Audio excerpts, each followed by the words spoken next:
Shalom, salam sejahtera buat kita semuanya. Amang dan Inang, para Napal Sebulung HKBP Tanjung Sari. Saat ini kita akan kembali bersekutu dengan firman Tuhan.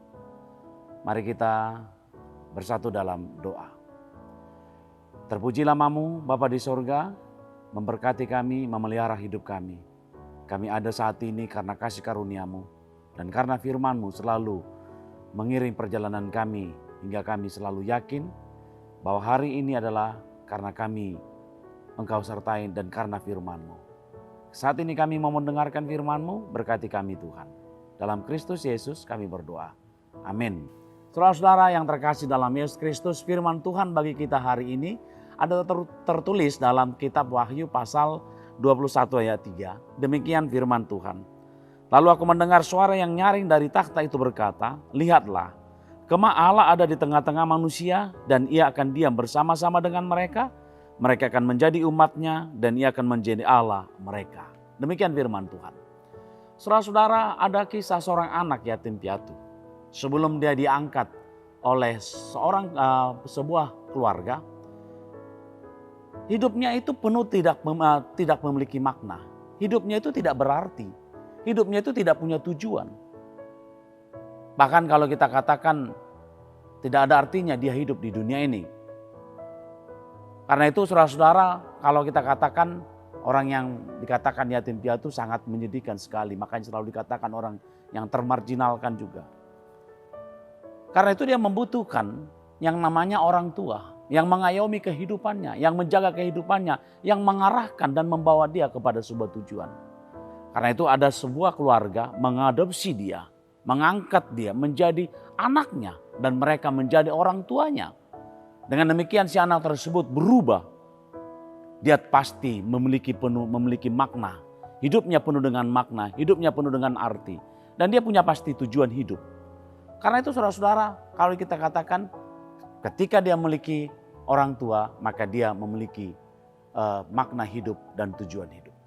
Saudara-saudara yang terkasih dalam Yesus Kristus, demikian juga dengan bangsa Israel. Sebelum mereka keluar dari tanah Mesir, dari perbudakan Mesir, mereka itu tidak punya tujuan hidup. Mereka itu tidak memiliki makna hidup. Karena mereka tidak ada pemiliknya.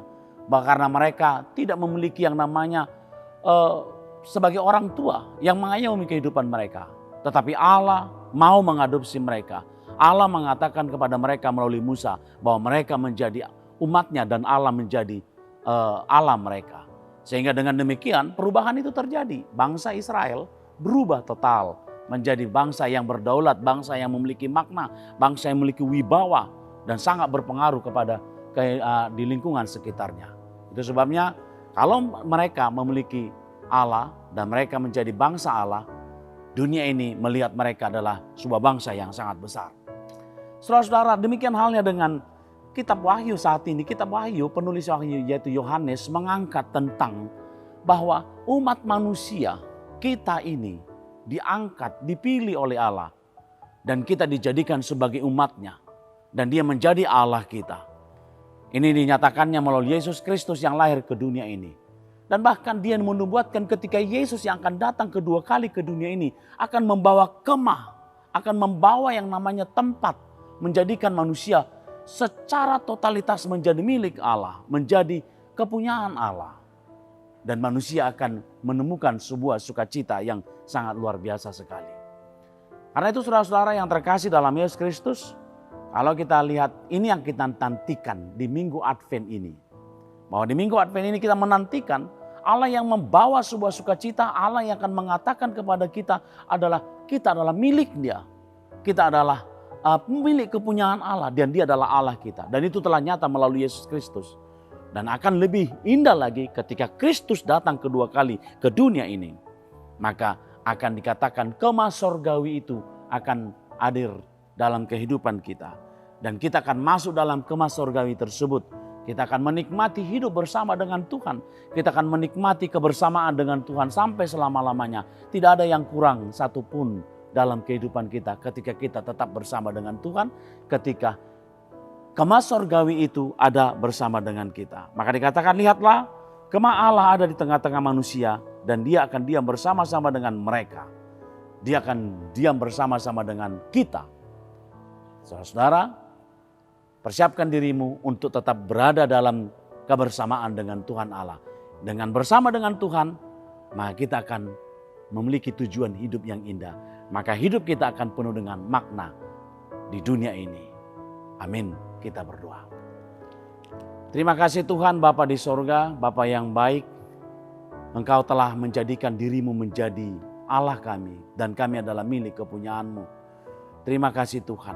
Kemah-Mu akan hadir di tengah-tengah kehidupan kami. Dan kami telah menerima itu melalui Yesus Kristus. Karena dalam diri Yesus kemah sorgawi itu nyata. Dan dia akan datang kedua kali kembali. Dan kemah sorgawi itu juga akan dinyatakan kepada kami.